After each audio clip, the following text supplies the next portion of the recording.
I'd like to tell you why West Virginia is so based. The first thing is called constitutional carry. I love constitutional carry. Here in West Virginia, I can defend myself. The state recognizes the rights of individuals to be free from harm, the need to protect yourself from bad people. I respect it. Now take a look at this story, and I'll tell you once again why West Virginia is so great. Middle schoolers who protested trans athletes' participation are banned from future competitions. And this took place in West Virginia. But you may be saying, Tim, how could West Virginia be so great if they would do it to these young girls who said, I will not compete against males? Because the AG immediately stood up on behalf of these young girls and filed a lawsuit challenging the Harrison County Board of Education. You see, not everywhere in West Virginia is perfect. It's only 86% Trump supporting. In the Eastern Panhandle, it gets pretty close to 50-50. But when you have a great AG like Patrick Morrisey, and nobody's perfect, but I've met him, I've talked with him, and he makes these moves. He understands what we care about here in the state and why people like me are here. Now, I respect the people of West Virginia enough to say, I'm not going to tell them how to live their lives. I'm going to say, I come here because y'all are doing something right, and I want to help out. But I'm not going to change what you guys want to do. I defer to you. The last thing I want to do is come in as some big city slicker and say something like, wow, West Virginia sure did something good. Let me influence its politics in the way that I want it to be. Nah, whatever they were doing seems to have worked out pretty well. So I'm here to support what the people of West Virginia are looking for. And this is what they're looking for. And so when we're in agreement, we're in agreement. Take a look at this. 5 West Virginia middle schoolers who protested a transgender athlete's participation in a track and field competition have been barred from future meets, prompting the state attorney general to ask the U.S. Supreme Court to weigh in on transgender student athlete bans for a second time. West Virginia Attorney General Patrick Morrisey filed a lawsuit against the Harrison County Board of Education on the dissenting students' behalf after they were blocked from upcoming meets following their protests at the April 18th shot put competition. West Virginia Watch reported 5 girls from Lincoln Middle School stepped up to the circle for their turn before refusing to throw in the event, which was won by Becky Pepper Jackson, a 13-year-old girl who takes puberty-blocking medications and estrogen hormone therapy. Well, now let's hold on there a minute. Girl? What is this? Trans girl. That's fine. I got no beef. I don't think they should be, a biological male should be competing against females. But here you have it. And apparently, the biological male actually won handily. Handily.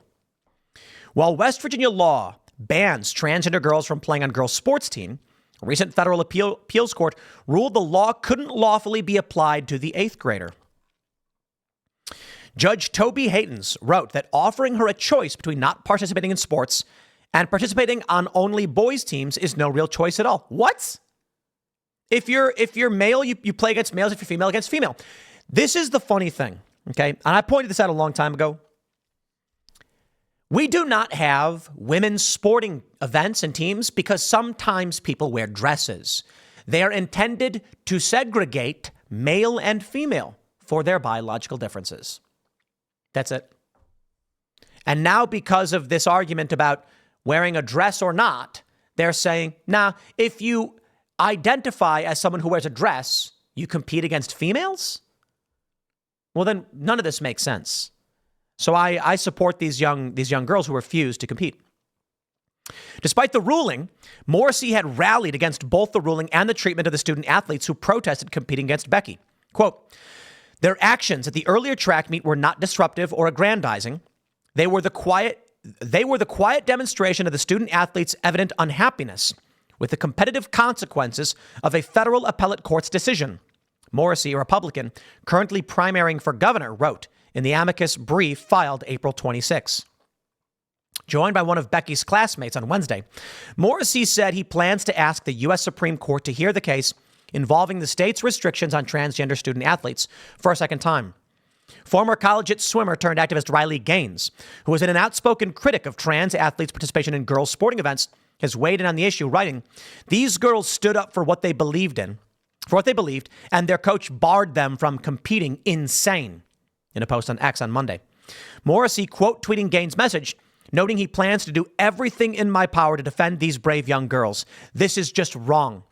We must stand up for what is right and oppose these radical trans policies. Thanks to Riley Gaines for her leadership on this critical issue. And I warned many people about what was coming to West Virginia. And I think I can help. But it's mostly about what the people of West Virginia want. So we're here in Martinsburg, West Virginia, with our new Cast Brew location. And last year, they had a drag performance next to our building with children on stage. And I take great offense to that. It is a violation of West Virginia law, unquestionably. There are numerous laws that bar this activity. Numerous. I got to be honest. Some of them I don't agree with. It's illegal to cohabitate in West Virginia. Yeah, no, seriously. If in West Virginia, if you're not married and you're living together, yeah, but come on. See, nobody takes these laws seriously, which is why culture is so much more important. And that's where we're at. In West Virginia, while I would say based on the moral values of the people who live in these areas and the people of the state, it is illegal culturally and statutorily, they still do it because there's no culture for enforcing it. And that's where I think things need to change. Now, when we were setting up in Martinsburg, and we saw what was going on with these child drag shows, we actually were thinking of just getting out and saying, no way. Charlestown, West Virginia, there's Charleston and Charlestown, very far from each other. Charlestown, Eastern Panhandle, very close to D.C., about an hour or so drive. And it's a very conservative area. They have a Latin mass. And the city council is progressive. Why? Conservatives don't vote. They don't vote. That's a scary prospect. They let these far leftists come in and do these things. And this is where we are. You may think you're in MAGA country. You talk to everybody on the street. You walk up to a random person walking on the street and say, Trump or Biden. They're going to say, Trump. Don't get me wrong. There's a guy in Charlestown who holds up a big sign saying Trump sucks or whatever all the time. Props to that guy. He's allowed to do it. And but for the most part, the people in these cities and in this area, they're not Trump support. They're not Biden supporters. Although maybe if you go up to Shepherdstown, where the university is, you might find a bit more Biden people. How is it happening that they're moving in and taking power like this? Conservatives don't vote. Sorry, they don't. I was talking to a city council member in Charlestown. I said, how is this happening? That the city proclaimed June Pride Month or something like this. Excuse me.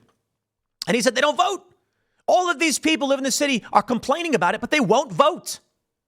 But the activists, the leftists, that's all they do. Massively. They show up, they turn out, they vote. It's time to make these changes. So instead of abandoning Martinsburg, West Virginia, where we're setting up our cafe, we talked to some of the locals, the generational businesses in the area. And what we found is same thing. Many of them are angry at the pride events that are happening there. That, look, it's like most people are fairly libertarian, classically liberal in many ways, conservative in a lot of ways. But the people of West Virginia are, look, you want to have a pride event? I don't care. What I'm concerned about is the child drag shows and the pushing this over the line and getting into grooming territory. I don't want that anywhere. I don't care if you have a pride event, a parade, all that stuff. That's fine. I don't care if you play a game of cornhole and people are throwing bean bags and they're hula hooping and they got flags and they're waving them. Totally fine by me. There are a lot of protests I don't agree with, but so long as I can have my free speech, you can have yours. But when they bring kids on stage for these events, that's where it's like, okay, look, this is gay burlesque. That is not meant to be derogatory. It's descriptive. It is homosexual burlesque shows. Burlesque shows are not appropriate for children or in the public, and the law forbids it. All right. Go into the private building and sell tickets, 18 plus. I got no problem with that. Just basically across the street from where our event is, there's a theater, and they had a drag show, all ages. And I said, look, I don't care if you want to do burlesque, gay burlesque. I don't care if you want to have a stripper there. It's restricted to adults only. We don't bring kids into these environments. But for some reason, they're starting to allow this. So we're here to stand up for West Virginia. I am, at least. And I'm going to say this. I talked to the locals, and I said, I don't want to come into this place and tell you guys how to live your lives. I've got money. I've got resources. Certainly, if I came here and started buying things and changing things, I could. Y'all might get mad. What do we find? The generational businesses, the people who are like the children, the grandchildren of those who lived in this town are worried, and in the surrounding areas. They're saying, as the economy slips, industry fails, businesses close, young people move here because it's cheap, and they bring with them these ideas that are replacing and supplanting our values, and it's becoming harder and harder for us to resist because our town is struggling. And I said, okay, so what I'll do is we'll support your businesses. We'll bring the jobs back. I personally oppose these things, and then we'll see where we end up. People are cheering for it. They're hoping that we do more, and they're hoping that we expand. They're hoping that there's going to be freedom, fun, love, peace, happiness. Like I said, have your pride parade. I don't care. Just don't do burlesque shows in public. You want to have people who are smiling and waving their pride flags. I got no problem with that. I disagree with the politics of it, but I agree with the classically liberal. We're going to be free speech, right? These pride events and these people here in Martinsburg have not attacked me or insulted me or told me I can't be here or told me I can't speak. So I will defend their right to free speech, same as everybody else's. Just don't bring the kids on stage for a burlesque show. That's where I'm saying, I'm drawing the line there, dude. I'm drawing the line. Now, let me tell you about West Virginia, MAGA country. Shout out to these middle schoolers, but this is a fight with the federal government. These schools should be ashamed of themselves. They should be defending these young students. It is an ideological push from this judge to claim a male must compete on a female team because it's no choice at all if he goes on the male team. What do you mean it's no choice? Why? No, honest question. Why? Is it because he'd lose? They'd lose, whatever the pronouns are. Well, is it because they'll win against the girls? Unacceptable. Shout out to A.G. Morrissey for filing this lawsuit, knowing what the people of West Virginia care about. But it's going to be up to the people of West Virginia to make those votes. Now, the challenge is, I don't want to tell you who to vote for. Like I said, I don't want to come to West Virginia and throw my weight around anything like this. I can tell you this. Riley Moore, who's running for Congress in our district and who's actually landed a kickflip in the Booney skate park. He's our friend. We've known him from before he was even running for office. Well, he was a treasurer, but we've been friends with him. I've been friends with him before he was even running for Congress.